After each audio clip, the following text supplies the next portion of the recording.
So ito mga kawaray, no, kasi ito ng hindi pagpasok ng clutch sa cambio.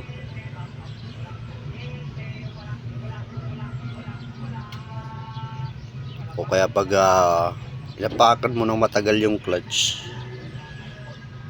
yung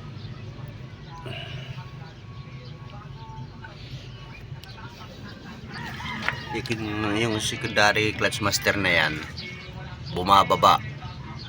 So kung naka-engage ka sa anumang gear,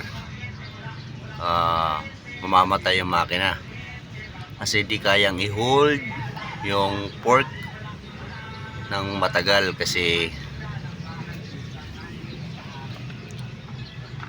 singaw na to. Lumulusot yung fluid. So pag inapakan mo yung clutch, fluid lumulusot lang dito. Kaya yung secondary clutch doon bumababa. Kung naka-engage ka sa anumang gear, mamamatay yun kapag matagal na apak. Pag sunod-sunod naman na apak, yung cambio di napapasok. Ito yung dahilan.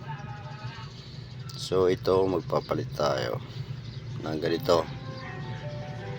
Simple nito.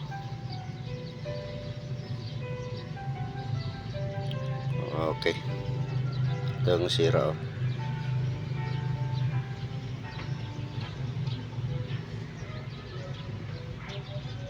Yan, punit.